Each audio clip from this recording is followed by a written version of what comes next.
Hello, my name is Emma. I have 64 years old, and for 36 years, I believed I knew the man I was married to. I planned our anniversary party with care and devotion, choosing every flower, every song, every smile I would wear that night. The house was full of guests, laughter, and memories, and I kept telling myself that this celebration was proof of a life well lived. But just moments before the champagne toast, something shifted. My dog began to whimper softly at my feet, restless, uneasy, as if he sensed a danger I couldn't yet see. When I turned my head, I caught my husband slipping something into my glass, his face calm, practiced, terrifyingly familiar. My heart pounded so loudly I was sure others could hear it. I didn't scream. I didn't confront him, I waited. And when no one was watching, I quietly switched our glasses. 5 minutes later, the man I trusted for decades began to sway, his smile collapsing as confusion spread across his face. What should have been a joyful toast became chaos, whispers, panic, and fear. In that instant, my entire marriage cracked open, revealing secrets I never imagined and a truth far darker than betrayal. But before we continue, take a moment to subscribe to the channel and write in the comments where you're watching from. I truly love reading your comments and knowing where you come from. Now let's understand how this story really began. I had planned every inch of that evening as if precision itself could hold a marriage together. The living room glowed under soft amber lights, reflections dancing across polished crystal and silverware that had only ever seen holidays and forced smiles. Jazz hummed low from the speakers, something smooth and old-fashioned music Richard liked, music that made him feel cultured, superior. Guests murmured politely, their laughter restrained, careful not to disturb the illusion of perfection I had spent weeks constructing. 36 years. That was how long I had been his wife. Long enough to know the cadence of his breathing at night. Long enough to recognize the difference between his real smile and the one he wore like armor. Long enough to understand that love, when left unattended, doesn't explode, it erodes. I stood near the sideboard, fingers wrapped around the stem of my champagne glass, rehearsing my toast silently. Gratitude, endurance, partnership. All the lies women are taught to dress up as virtues. That was when Bear started to whimper. At first, it was so soft I thought I imagined it, a faint, breathy sound beneath the music. Then I felt his body press against my leg, his thick, warm fur grounding me. He nudged me again, harder this time, his nose urgent, insistent. "Bear," I whispered, smiling down at him so no one would notice. "Not now." But he wouldn't stop. His dark eyes were fixed on me, wide and glistening, his tail rigid instead of its usual lazy sway. There was fear there. Not the kind dogs have of thunder or fireworks, but something sharper, purposeful. I followed his gaze. Richard stood just a few feet away, his back turned, laughing too loudly at something our neighbor had said. His hand hovered near the drinks tray, fingers moving with practiced ease. I watched, detached and strangely calm, as he tipped a small packet white, folded neatly into my glass. The world narrowed, sound dulled, like cotton stuffed into my ears. My heartbeat slammed so violently I was sure others could hear it. He stirred once, subtly, then straightened, lifting his head as if nothing had happened. 36 years, and I had never seen him so clearly. Bear let out a low, warning sound from deep in his chest. Not a growl, a plea. I didn't confront Richard. I didn't scream or cry or drop the glass. Instead, I waited. I let the moment pass, forced my breathing steady, counted the spaces between heartbeats like I used to during childbirth. When laughter swelled and attention shifted toward the cake, I coughed, an artificial, brittle sound, and stepped toward the sideboard. My hands didn't shake as I switched the glasses. That was the most frightening part. 5 minutes later, Richard tapped his fork against his flute, the clear ringing silencing the room. He looked at me, and for just a second, something flickered behind his eyes. Calculation. Anticipation. To eternity, he said, smiling. I raised my glass. I drank. So did he. The crash came quickly. His words slurred mid-sentence, his knees buckling as if the floor had given way beneath him.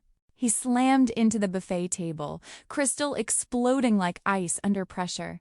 Someone screamed, chairs scraped. Hands reached out too late. Bear barked once sharp, commanding. I stood frozen as paramedics rushed in, their movements brisk and efficient. One of them shone a light into Richard's eyes, frowning. "Does he have a history of drug abuse?" he asked. "His pupils are blown." I looked at the shattered glass on the floor, at the drink he had meant for me, and I understood, with bone-deep certainty, that the marriage I had tried to save for decades had already tried to kill me. The waiting room was too white. Not clean, white, sterile white. The kind that erased shadows and flattened time, where hours dissolved into the hum of fluorescent lights and the distant echo of hospital.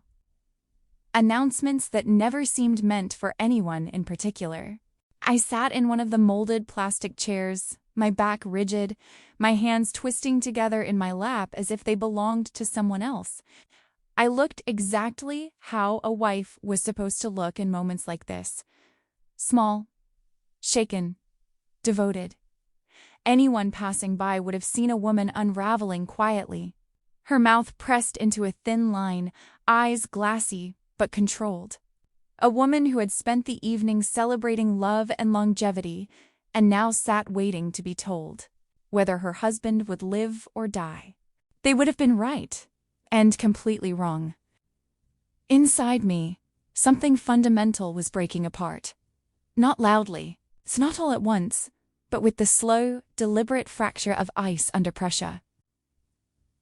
The Emma who baked cookies for the church bake sale, who remembered birthdays and folded laundry with care, was fading. I could feel her slipping away, retreating into some distant corner of myself where she could no longer be hurt. In her place stood someone colder, sharper, someone who had watched her husband poison her glass and chosen silence over collapse. Bear lay stretched across my feet, his weight warm and anchoring, his broad head resting protectively against my shin. The nurse had hesitated when she saw him, her eyes flicking to his size, to the thick mane framing his face. But one look at my trembling hands had softened her expression. "He can stay," she'd said gently. "Service animals are allowed." Bear's ears twitched every time the automatic doors slid open. Each time a low growl vibrated through his chest, barely audible, but unmistakable. Not aggression, vigilance, as if he understood that danger didn't always wear a uniform or announce itself clearly. I stroked the top of his head, fingers threading through his fur, drawing strength from the steady rhythm of his breathing. He had saved me once already. I had no doubt he would do it again if needed. The doors opened again. This time it was Sarah. She rushed toward me, heels clicking too fast against the floor, her face crumpled in grief that looked almost theatrical.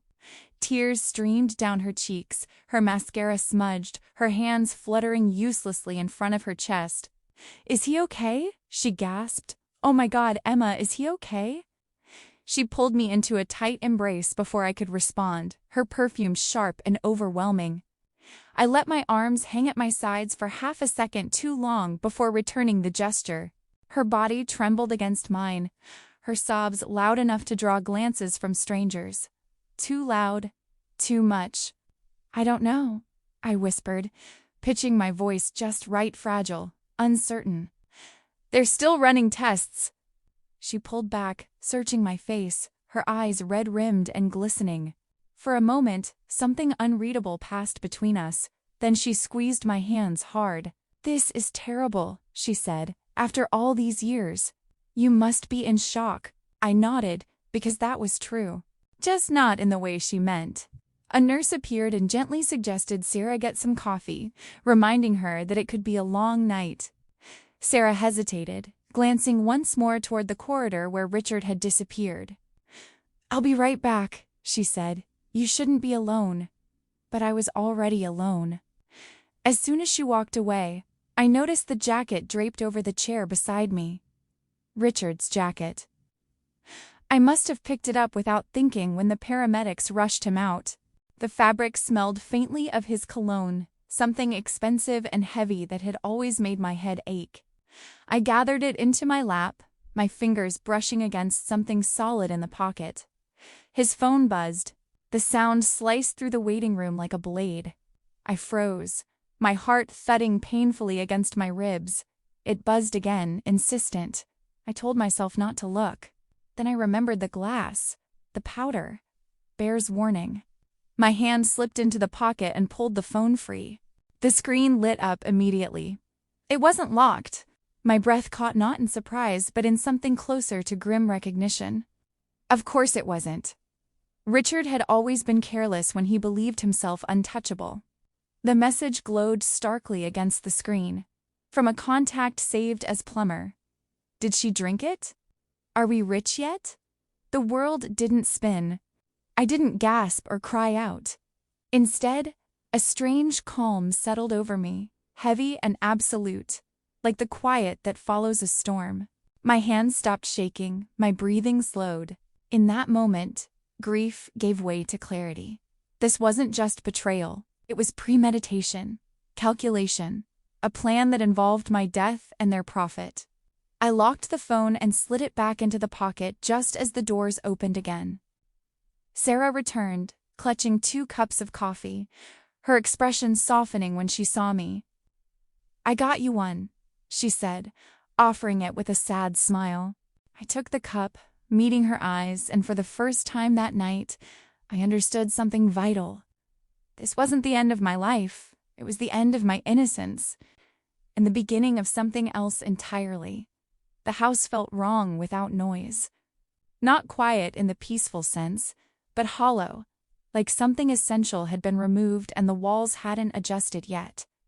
When I closed the door behind me, the sound echoed too long, as if the house itself were startled to find me alone inside it. Bear padded in after me, nails clicking softly on the hardwood. He paused, lifted his head, and sniffed the air, his body tense. The familiar smells of polish, old books, and dinner candles were still there. But something underneath them had changed. Danger lingered the way smoke does after a fire has been put out. I didn't turn on many lights. I didn't want comfort. I wanted truth. Sleep never came. I lay on our bed, my bed now, staring at the ceiling fan as it turned slowly, rhythmically, the way it had for decades. I tried to count rotations, tried to breathe evenly, tried to pretend that exhaustion would eventually pull me under. But every time I closed my eyes, I saw Richard's hand over my glass, saw Bear's eyes, pleading, saw the words on that phone screen burning themselves into my memory. Did she drink it? I swung my legs over the side of the bed and stood. My body moved with quiet resolve, as if some internal switch had flipped. Fear was still there, yes, but it had been relegated to the background. What remained was necessity. I needed proof. Richard's home office was at the end of the hallway, the door closed like it always was. He had never liked me in there. Said it distracted him. Said I moved things. Said I didn't understand his systems. I tried the handle.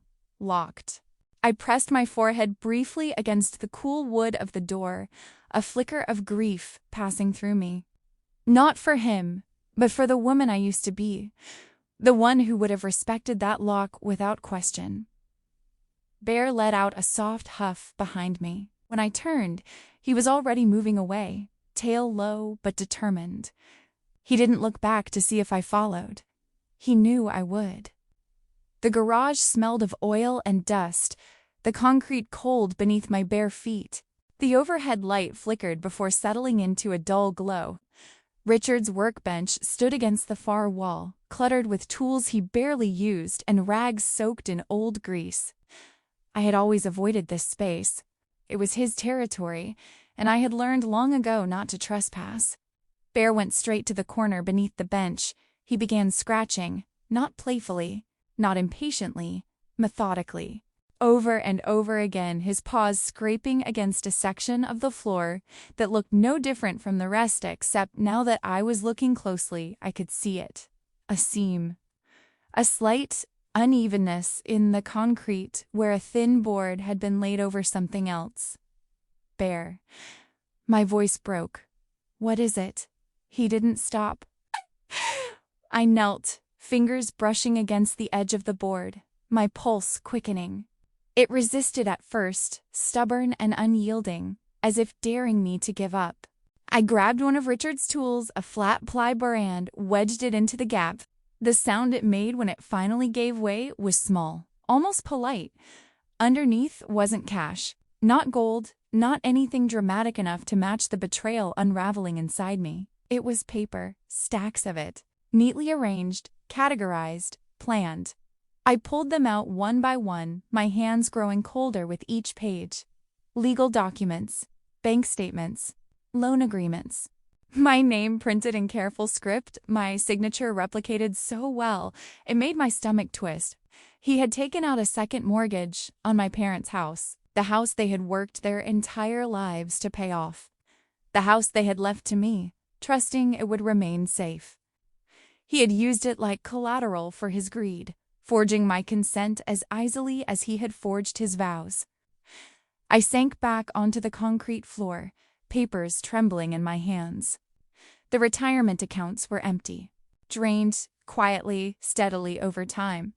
I thought of all the evenings I had clipped coupons, all the small sacrifices I had made so we could retire comfortably. I thought of the way Richard used to scoff when I worried about money. "You stress too much," he'd say. "I've got it handled." Handled. A sound escaped my throat, then not quite a sob, not quite a laugh. Something raw and unfamiliar. Bear pressed his body against my side, solid and warm, and I leaned into him, letting the moment pass through me instead of swallowing it whole. That was when I found the brochure. Glossy, vibrant. A white villa perched above turquoise water, palm trees bending lazily in the sun. Costa Rica. Paradise, according to the caption. Clipped to it was a plane ticket, one way, for two. The date printed on it was the day after my funeral. My bereavement funeral. The room seemed to tilt, but I stayed upright. I traced the edge of the ticket with my finger, the reality of it settling into my bones. This wasn't impulse. This wasn't desperation. This was a future he had already chosen. I folded the papers carefully and placed them back where they had been, sealing the floorboard as best I could. Some things were better left undisturbed, for now. When I stood, I felt different. Not broken, awakened. I rested my hand on Bear's head, meeting his gaze. "Thank you," I whispered. He wagged his tail once, slow and steady. For the first time since the ambulance lights had faded into the night, I understood something that felt dangerously close to hope. He had tried to erase me. Instead, he had finally shown me who he was, and I was done being invisible.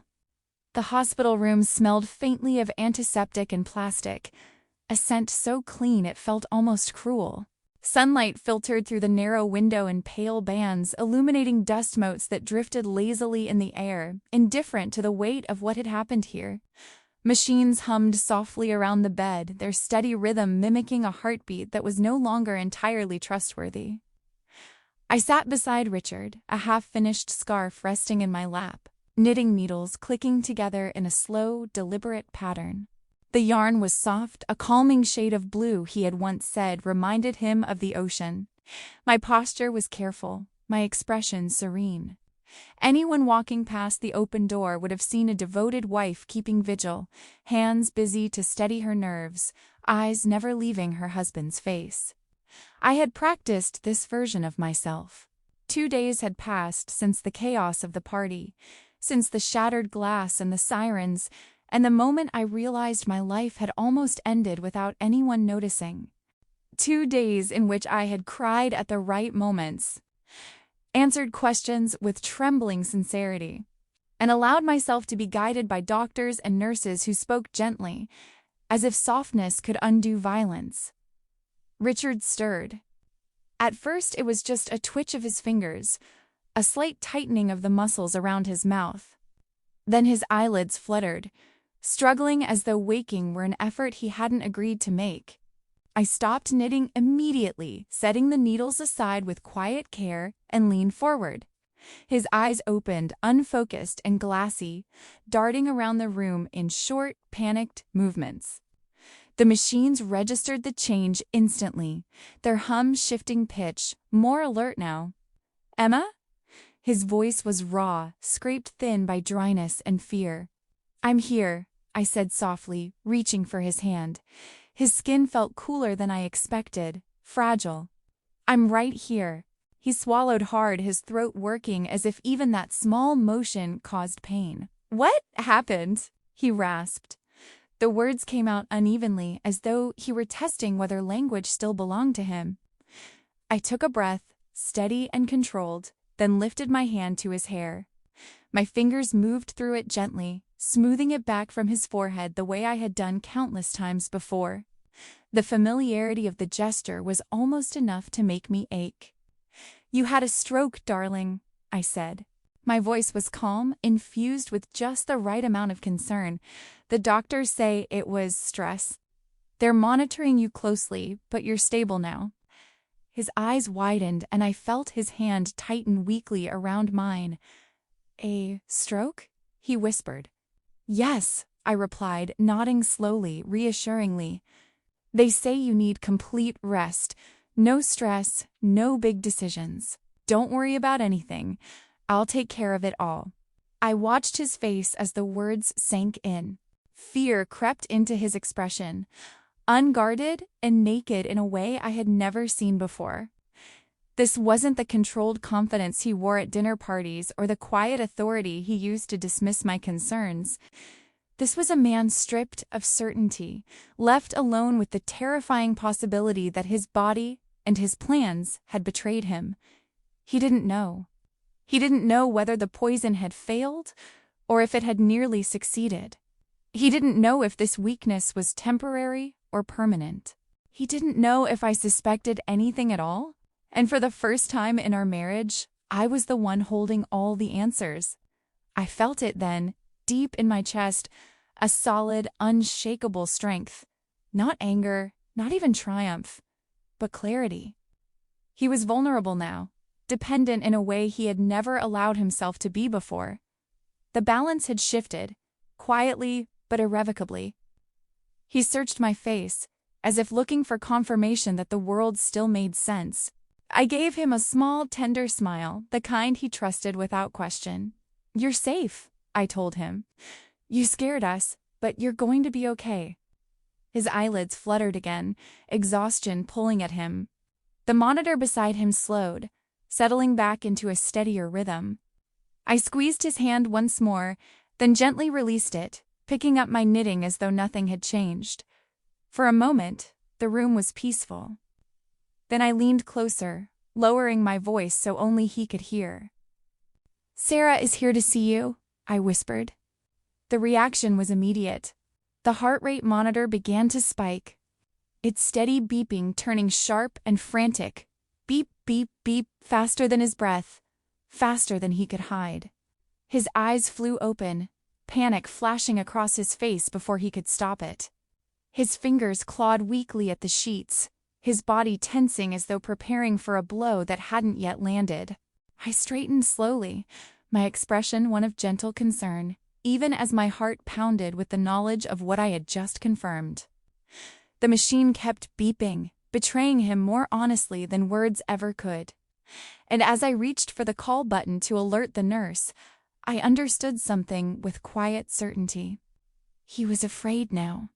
And fear, once planted, has a way of growing all on its own. The rhythm of the hospital had changed by the time a week passed. What had once felt urgent now moved at a slower, more deliberate pace, as if the building itself had decided Richard was no longer an emergency, just a responsibility. Nurses came and went with practiced smiles. Doctors spoke in careful phrases, leaving room for optimism without promising anything concrete. The room smelled the cement aseptic and plastic, but I had grown accustomed to it, the way one does to a place that becomes temporarily unavoidable. Richard lay propped up against a stack of pillows, his frame diminished beneath the crisp, white sheets. The man who once filled every room with his certainty now seemed smaller, quieter, his movements tentative, as though he no longer trusted his own body. He rubbed his temples often, wincing dramatically, reminding anyone who would listen that his memory wasn't what it used to be. "I still can't remember everything," he told me that morning, his voice thin with frustration. "It's all foggy." I nodded sympathetically, reaching out to straighten the blanket at his waist. "That's normal after something like this," I said gently. "The doctors warned us." Us. The word slipped out naturally, a habit formed over decades. But it no longer meant what it once had. A soft knock sounded at the door before I could say more. I turned and smiled as a middle-aged woman stepped inside, her posture professional, her leather folder held close to her chest. "Richard," I said warmly, "this is the notary I told you about." He frowned faintly, suspicion flickering across his face before being smothered by fatigue. "Notary?" I pulled a chair closer to his bed and sat, careful to position myself within his line of sight. "Yes," I said, keeping my tone calm, reasonable. "Since you're incapacitated right now, we need to sign a temporary power of attorney so I can pay the hospital bills, manage the insurance, take care of the day-to-day things." I spoke slowly, clearly, the way doctors did when explaining procedures to him. I had learned from watching them how authority softened when paired with reassurance. Richard shifted uncomfortably. His fingers gripped the edge of the sheet, knuckles whitening. "I don't know," he muttered. "That sounds serious." "It's just paperwork," I said quickly, placing my hand over his. "Temporary, until you're stronger. You don't need this stress right now." The notary remained silent, observant, her presence neutral and unobtrusive. She might as well have been a piece of furniture for all the attention Richard paid her. He hesitated. I could see the internal struggle playing out behind his eyes, the instinct to control battling, the fear of losing what little ground he still had. For a moment, I wondered if he would refuse, if the man I had known for 36 years would surface long enough to protect himself. So I leaned in. I softened my gaze, letting my eyes widen just slightly, letting vulnerability seep back into my expression. It was a look he knew well, a look he had trusted, exploited. "I just want to take care of you, honey," I said quietly. "That's all I've ever wanted." The words hung in the air between us, heavy with history. I felt something twist inside me, not regret, not doubt, but a distant echo of the woman I had been when those words were still true. His shoulders sagged. "All right," he sighed. "If you think it's best." Relief flooded his face, quickly replaced by the illusion of control returning. He nodded to himself, as though reassuring himself that this was temporary, that he would fix everything once he was back on his feet. The notary stepped forward then, efficient and composed, explaining each page in plain terms. Richard listened half-heartedly, occasionally asking me to repeat what she'd said. I answered patiently every time, my voice steady, my hand never leaving his. When the pen was placed in his fingers, they trembled slightly. "Just sign here," the notary said. He did. The sound of the pen scratching against paper was quiet, almost anticlimactic, and just like that, it was done. I thanked the notary and saw her out, the signed documents secured neatly in my folder. When I returned to Richard's bedside, he looked oddly satisfied, as if he had accomplished something meaningful. "This will make things easier," he said, "for now." "Yes," I agreed. "It will." I kissed his forehead before leaving, the gesture automatic, practiced. "Rest," I told him. "I'll be back later." As I stepped into the hallway, the air felt cooler, sharper. I took a deep breath, grounding myself. then started toward the elevators. That was when I heard raised voices. Sarah stood a few yards away, her arms crossed tightly over her chest, her face flushed with anger. A doctor stood opposite her, calm but firm, clearly trying to maintain professionalism in the face of her agitation. "I'm telling you, this isn't acceptable," Sarah snapped. "He promised me." I stopped. Slowly, quietly, I stepped back and pressed myself against one of the structural pillars lining the corridor. From there, I could see them clearly without being seen myself. The doctor lowered his voice.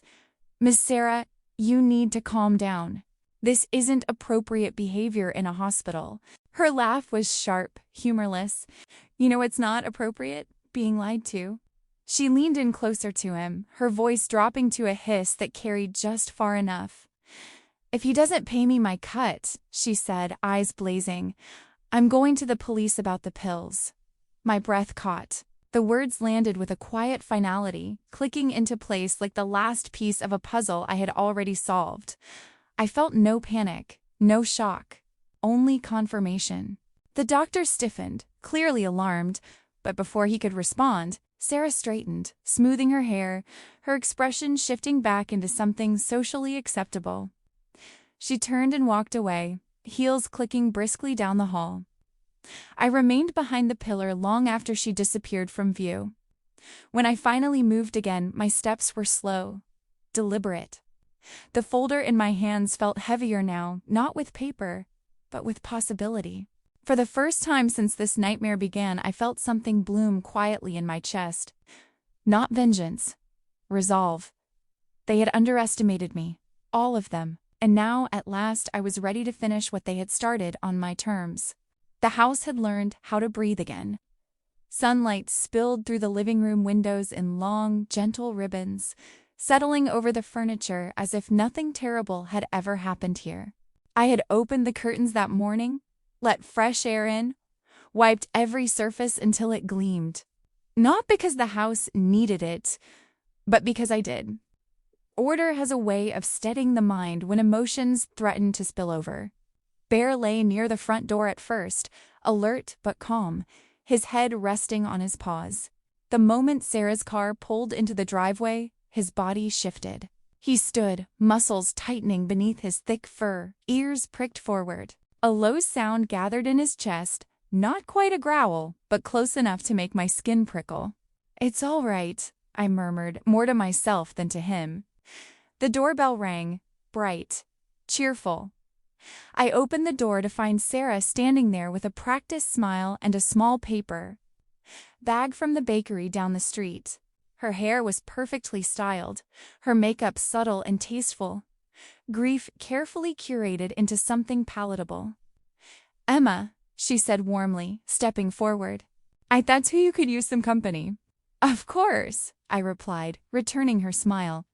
"Come in." Bear positioned himself between us immediately, his body broad and immovable.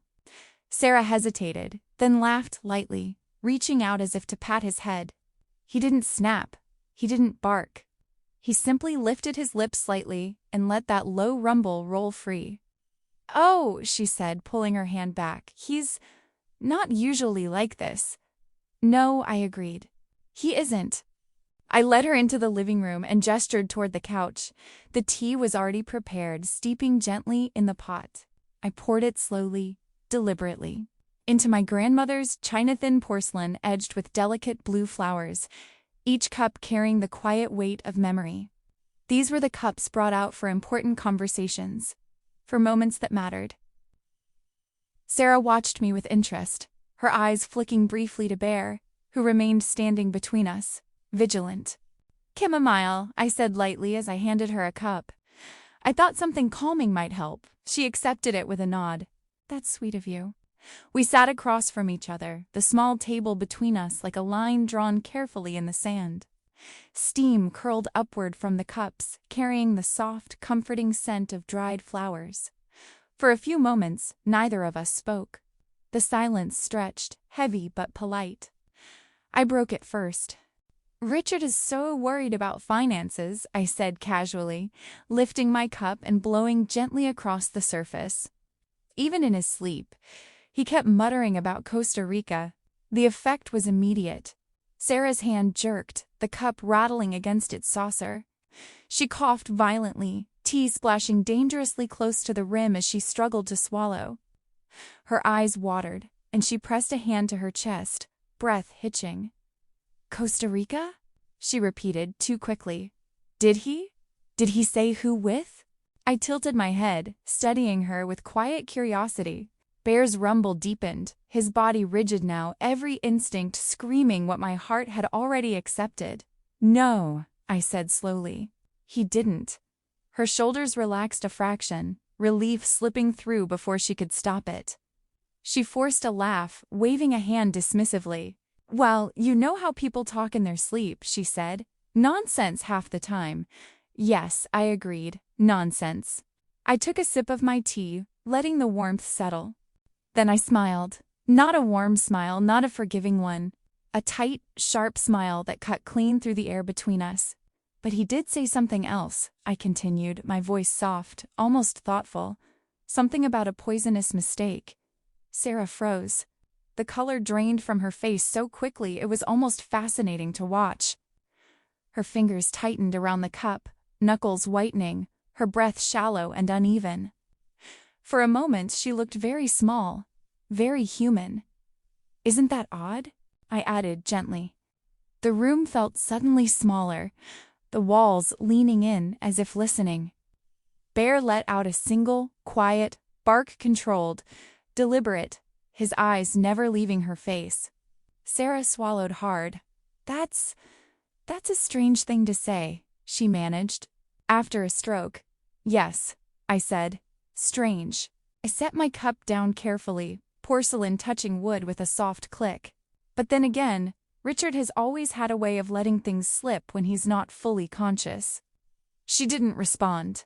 Her gaze darted toward the door, then back to me, calculation flickering behind her eyes. I watched it all without interruption, giving her space to understand exactly where she stood. After a long moment, she forced another smile, brittle and unconvincing. "I should probably go," she said. "I didn't mean to stay long." "Of course," I replied pleasantly, standing as well. Bear stepped aside only when she reached the door, his body still tense, his eyes tracking her every movement. She paused on the threshold, glancing back at me. "You know," she said softly, "if you need anything, I'm here." I met her gaze, steady and unblinking. "I know." The door closed behind her with a soft, final click. I stood there for a long moment, listening to the sound of her car pulling away, the quiet settling back into the house like a held breath finally released. Bear leaned against my leg, and I rested my hand on his head, grounding myself in his presence. For the first time since all of this began, I didn't feel afraid. I felt ready, because the truth was no longer hidden. It was sitting right there between us, fragile, exposed, and trembling. And I wasn't the one choking on it. The bank smelled like polished wood and quiet confidence. I had walked through those doors countless times before, usually a step behind Richard, letting him shake hands and exchange pleasantries while I smiled politely and waited for us to leave. That morning, I walked in alone, Bear at my side, the power of attorney documents tucked neatly into my bag like a secret heartbeat. The teller greeted me with professional warmth. I returned it, calm and composed, the image of a woman handling necessary affairs during an unfortunate medical crisis.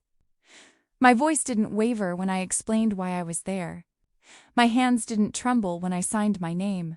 I had learned something important over the past week. Fear loses its power when clarity takes its place. Account by account, the truth revealed itself, not all at once, not dramatically. It came in lines of numbers, transaction histories, dates that told a story far more damning than any confession. Accounts I had never heard of, transfers made in careful increments, just small enough not to raise alarms. Money leaving, quietly, steadily, like blood from a wound no one bothered to look at. I stared at the screen as the banker scrolled. This wasn't recklessness, it was methodical. When I left the bank, my legs felt weak, as if I had walked farther than I realized. I sat in my car for several minutes before starting the engine, my hands resting on the steering wheel, my chest rising and falling in shallow breaths. Then I drove straight to the lawyer's office. He was older, silver-haired, with kind eyes that sharpened as soon as he began reviewing the documents I placed in front of him. He didn't interrupt. He didn't soften his reaction. When he finally looked up, his mouth was set in a grim line. "Your husband," he said carefully, "has been systematically defrauded." The words landed strangely. Not relief, not shock, recognition. He turned the screen toward me, pointing out patterns I had already begun to see myself. Funds transferred to shell accounts, withdrawals routed through intermediaries, names that didn't belong to banks or businesses, but to people. One name appeared more than the others: Sarah. I felt my jaw tighten, but my voice remained steady. "She's not just involved with him," I said. "Is she?" The lawyer shook his head slowly. "No. She's very good at what she does, a professional con artist." The phrase echoed in my mind as he explained how she had been siphoning money from Richard for months, perhaps longer. How she had created urgency, manufactured crises, convinced him that paying her off was the only way to keep his life intact. Richard wasn't wealthy anymore. He was desperate. And suddenly, everything made sense. The forged mortgage, the drained retirement accounts, the life insurance policy he had insisted on increasing just to be safe. He hadn't been planning a lavish escape. He had been trying to outrun ruin. He had been killing me to save himself. I sat there, listening, my hands folded neatly in my lap as something electric surged through my veins. Not rage, not grief, adrenaline. I wasn't just a victim caught in someone else's scheme. I was a variable they hadn't accounted for. When I left the lawyer's office, my reflection in the glass doors startled me. I looked different, straighter, awake, like a woman who had stepped fully into her own body for the first time in decades. The next stop was the garage. Richard's vintage cars sat there like monuments to his ego-polished, pampered, rarely driven. He loved them more than vacations, more than people. Each one represented a chapter of his life where he felt powerful, admired. I sold them all, not carefully, not patiently, quickly. I contacted collectors, dealerships, anyone who could move fast. I accepted offers that made my stomach twist half their worth, sometimes less. I signed papers without flinching, handed over keys, watched them be driven away one by one. Each car leaving felt like an exhale. I wasn't destroying something precious. I was converting illusion into leverage.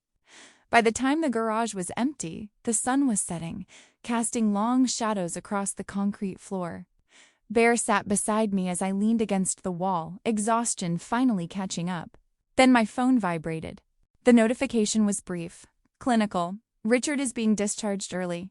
My heart skipped, not in fear, but in sharp awareness. He was coming home to a house that no longer belonged to him, to a wife who was no longer waiting to be fooled, to a reality that had shifted while he lay in a hospital bed pretending to forget. The message felt like a countdown. I closed my eyes and took a steady breath. He thought he was coming back to finish the job. He had no idea it was already done.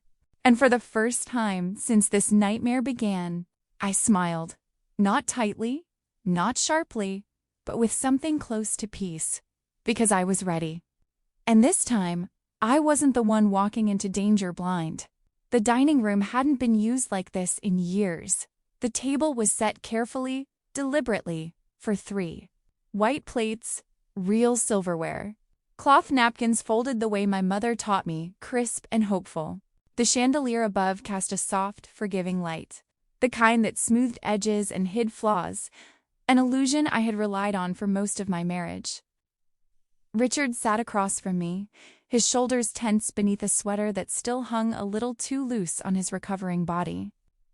His skin looked sallow, stretched thin over cheekbones that seemed sharper than before, as if illness had stripped him down to his most essential parts. but his eyes were alert, calculating, determined. Sarah sat to his right.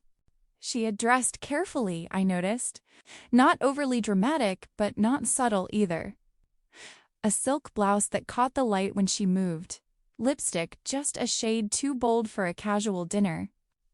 Her gaze darted around the room, taking inventory, as if she were already imagining which pieces she'd take with her when this was all over. Bear lay at my feet, solid and calm, his presence grounding me. When Sarah shifted in her chair, he lifted his head slightly, watching her with quiet vigilance. "I thought we should celebrate your recovery," I said, my voice warm, almost cheerful, as I carried the covered dish from the kitchen and placed it at the center of the table. Richard's eyes followed the movement of my hands, then flicked to the wine glasses already poured. I saw the hesitation pass over his face like a shadow. He reached for his glass, paused, sniffed it discreetly. I didn't miss it. "Don't worry, Richard," I said gently, meeting his gaze. "I didn't make the drinks tonight. I'll let you pour them." His fingers tightened around the stem, a small nod. Relief, perhaps, or frustration that he couldn't accuse me of anything without revealing too much. Sarah laughed lightly, the sound brittle. "You're being paranoid," she said, though her eyes never left my face. "Emma's been nothing but wonderful, haven't you?" I smiled at her, slowly. Dinner unfolded with the careful choreography of a play where everyone knew their lines, but not the ending. Plates were passed. Compliments exchanged. I asked Richard how he was feeling, listened attentively as he described symptoms he exaggerated or invented. I couldn't tell which. Sarah chimed in too eagerly, filling silences, steering the conversation away from finances, from the future, from anything real. I watched them both. Richard ate cautiously, small bites, chewing longer than necessary. Sarah ate with appetite, her fork moving quickly, greedily, as if she were afraid that opportunity might disappear if she slowed down. At one point, Richard reached for his wine again, then stopped, his hand hovering. His eyes flicked to me, searching my face for something: guilt, malice, triumph. He found none. "Emma," he said finally, clearing his throat, "you didn't have to go to all this trouble." "I wanted to," I replied. And it was true, in a way. I wanted this moment. The stillness before the storm. It felt important. Like a new beginning. Sarah's lips curved into a smile that didn't reach her eyes. "New beginnings are my favorite," she said softly. Bear let out a low, almost inaudible sound. I reached down and stroked his head, my fingers threading through his fur, steadying myself. The warmth of him anchored me to the present, to the woman I had become, rather than the one I had been. When the plates were cleared and the room settled into a tense quiet, I stood. "Actually," I said, my voice light, almost conversational, "I have a surprise announcement." Both of them looked up at once. Richard's heart monitor wasn't here anymore, but I could see the effect just the same, in the way his chest rose sharply, in the way his jaw clenched. Sarah leaned forward slightly, anticipation flickering across her face. I rested my hand on Bear's head again, drawing strength from his calm. "I know about the Costa Rica trip," I said. The words landed softly, but the silence that followed was deafening. Richard's face drained of what little color it had left. His mouth opened, then closed, as if his body couldn't decide which lie to deploy first. Sarah froze, her fork slipping from her fingers and clattering against the plate, the sound too loud, too revealing. "What are you talking about?" Richard asked finally, his voice thin. I tilted my head, studying him, not with anger, not with sorrow, but with clarity. "The villa," I continued. "The one-way tickets. The timing. The plans you made for the day after my funeral." Sarah swallowed hard. For a moment, no one spoke. The chandelier hummed faintly above us. Somewhere in the house, the refrigerator clicked on, indifferent to the unraveling happening in the dining room. "I think," I said gently, "it's time we stopped pretending." Something shifted then, not just in the room, but inside me. The fear that had once wrapped itself around my spine loosened its grip. In its place was something steadier, stronger. Whatever came next, I was no longer bracing for impact. I was standing in it. And for the first time, I truly knew that I would survive what they had planned. Not because I was lucky, but because I had finally chosen myself. The room seemed to inhale all at once, then exhale into noise. The clink of silverware against porcelain became sharp, accusatory, as Richard shoved his chair back so hard it scraped the floor like a scream dragged from wood. His face flushed an ugly red, the veins at his temples pulsing as if they might burst. He pointed at me with a trembling finger, rage spilling out faster than sense. "You snooping old hag!" he shouted, his voice cracking on the last word, the insult flung like a desperate weapon. It was the voice of a man cornered, stripped of dignity, flailing for something, anything, that still made him feel powerful. Sarah didn't move at first. She leaned back in her chair, crossing her legs slowly, deliberately, a smile curling at the corner of her mouth. It was a practiced smile, one that had disarmed men in hotel bars and quiet restaurants, a smile that promised complicity and pleasure. Her eyes flicked to Richard, then back to me, and in them I saw calculation, not fear. She thought this was the part where I broke? She thought she had already won? I stayed seated. My hands rested on the table, fingers loosely intertwined, my heartbeat steady enough that I could feel it in my throat, calm and deliberate. There was a strange stillness inside me, like the quiet that settles after a long storm has finally passed. "I'm not angry," I said, my voice low but clear, slicing cleanly through Richard's shouting. The words surprised even me with their gentleness. I was tired for a long time, but not angry. Richard froze. Confusion rippled across his face, his mouth opening slightly as if he'd misheard. Sarah's smile faltered, just a fraction. "In fact," I continued, turning my gaze fully to him, letting him see me not the obedient wife, not the woman who swallowed excuses and apologies for decades, but someone awake. "I helped you pack." Sarah straightened in her chair. Richard blinked. "What?" he demanded. "I folded your shirts the way you like," I went on softly. "Rolled the socks. Even found that old leather belt you thought you'd lost years ago. I transferred all the money from our joint accounts into the offshore account you set up for the trip. I wanted to make sure you'd be comfortable." For a heartbeat, the room was suspended in disbelief. Then Richard's shoulders sagged with relief so sudden it was almost pitiable. His lips parted, a laugh bubbling up, half hysterical, half triumphant. Sarah's eyes lit up, greed blazing openly now, no longer bothering with pretense. She leaned forward, her hand sliding across the table until her fingers brushed Richard's sleeve, possessive and eager. "I knew it," she said, her voice silky. "I told you she'd come around." Richard let out a shaky breath, the tension draining from him as if someone had pulled a plug. "You see?" he said, his voice thick with vindication. "You always were sensible in the end." I watched them, these two people who had reduced love to a transaction and loyalty to a tool. There was no satisfaction in their relief, only clarity. I took a breath, feeling the weight of the moment settle into my bones. "However," I said, the word fell like a pebble dropped into deep water. Small, but heavy enough to ripple outward. Richard's smile faltered. Sarah's fingers stilled. While I was taking care of the transfer, I continued. Reaching for the remote control on the sideboard, I noticed something curious. The offshore account wasn't in your name, Richard. It was in Sarah's name only. Sarah's eyes flashed, sharp and warning. "That's just—" "And Sarah?" I said gently, pressing the button before she could finish. "Isn't Sarah." The television flickered to life. The warm glow of the dining room was suddenly interrupted by the harsh, unforgiving light of a mugshot. A different woman stared back at us from the screen, hair pulled back, eyes cold and defiant.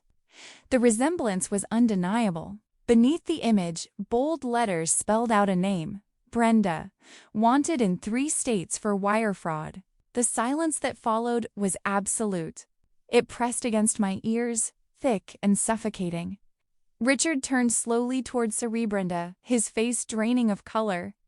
His mouth opened, closed, then opened again, soundless at first, like a fish gasping for air. You were stealing it all?" he whispered, betrayal cracking his voice wide open. For the first time, fear broke through her composure. Her jaw tightened, eyes darting to the door, to the windows, calculating distances, escape routes. The mask slipped completely now, revealing the predator underneath.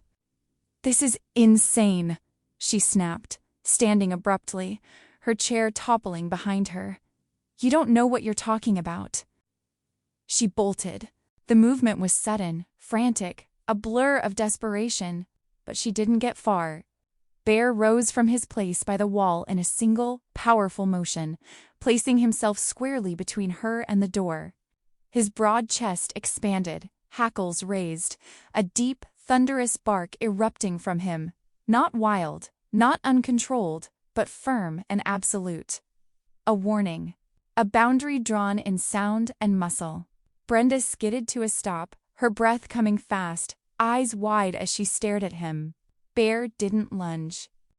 He didn't need to. His presence alone filled the space, protective and unyielding, a silent promise that she would not pass. Richard sank back into his chair as if his legs had finally given out. He looked smaller now, older, the weight of his choices collapsing in on him all at once. His hands trembled as he pressed them to his face, a broken sound escaping between his fingers. I reached out, resting my hand on Bear's head, feeling the steady warmth beneath his fur. My voice, when I spoke again, was quiet, but it carried. "This is where it ends," I said. "Not with poison, not with lies, but with truth." In that moment, amid the chaos and the wreckage, I felt something loosen inside me. A knot I hadn't known was still there. The future was uncertain, frightening even, but it was mine again. And for the first time in years, I felt strong enough to step into it. The night air on the front porch felt thinner than it ever had before, as if the house itself were exhaling for the first time in decades. Blue and red lights pulsed at the end of the street, painting the trees and neighboring walls in slow, distant flashes. They didn't need to be closer yet. Everything that mattered had already happened. Sarah was gone. She had slipped away in the chaos, fast and practiced, like someone who had done this before. That didn't surprise me. What surprised me was how little space she occupied in my thoughts now. An hour earlier, I had stepped into the quiet of the study, closed the door, and made the call. My voice hadn't shaken as I gave the tip, as I said her name, her real name, and where she could be found. When I hung up, my hands were steady. It felt less like revenge and more like balance being restored. Richard sat on the front steps, his shoulders caved inward, his spine curved under the weight of his own collapse. He looked older than his years, smaller than the man who had once filled rooms with his voice. His face was buried in his hands, and the sounds coming from him were raw and unfiltered, the sobs of someone who had finally run out of lies to hide behind. "Emma!" he cried, lifting his head when he sensed me behind him. His eyes were red and swollen, his gaze unfocused, as if he were looking at me through water. "Please, we can fix this. We can start over." His voice broke on the word, "please." "She tricked me. You saw it yourself. I was sick. I wasn't thinking straight." I studied him in the soft glow from the porch light. For a moment, memories rose unbidden, the man I married, the laughter we once shared, the years when I believed love meant endurance.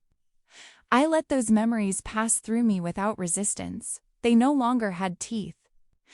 Bear sat beside me, his weight solid against my leg, his presence grounding. I rested my hand on his head, feeling the slow, steady rhythm of his breath.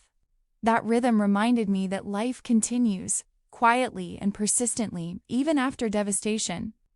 Richard reached for my hand, his fingers trembling, stopping just short of touching me. "I never meant to hurt you," he whispered, desperation clinging to every syllable. I took a step back. "I know," I said gently, "and I meant it in the most honest way possible." "You didn't mean to. You just did." I went back inside and returned with the suitcase. It was old, scuffed at the corners, one we had taken on countless trips together. I set it down in front of him. The sound it made when it hit the wood was final, unmistakable. "I sold the house this morning, Richard," I said, my voice calm, almost tender, to a lovely young couple. They stood right there in the living room, holding hands, talking about paint colors and where they'd put their future Christmas tree. I paused, letting the image settle. They reminded me of who we once were. His mouth fell open. "You? What?" he stammered. "I signed the papers," I continued. "The proceeds are mine. I'm using them to repay my parents' estate. Money you drained without remorse, money that was never meant to fund affairs or escapes." I met his eyes, unwavering now. "You have nothing left." He shook his head violently, denial crashing through him. "That's not true. Emma, listen to me." "No car," I said softly. "No money, no mistress, and no wife." The words didn't come from anger. They came from clarity. Richard's face crumpled. He collapsed forward, clutching the suitcase as if it were a lifeline, his sobs louder now, uncontained. I watched him for a long moment, allowing myself to feel the full arc of what this ending meant. Not triumph, not cruelty, release. The police lights grew brighter, closer. Somewhere down the street, a car door slammed. I knew they wouldn't need much from me. The truth was already moving faster than I ever could. I stepped down from the porch and turned the key in the lock one last time. The sound echoed behind me like punctuation at the end of a long, painful sentence. Bear followed at my side, tail brushing my calf, loyal as he had always been. As I walked away from the house, from the man who no longer had a claim on my future, I felt something unexpected bloom in my chest. Not relief, but possibility. The quiet kind, the kind that doesn't shout, but stays. Some endings are not loud, some are simply honest. If this story moved you, if you believe in second chances and quiet strength, consider subscribing to the channel. More stories of resilience, justice, and new beginnings are waiting for you.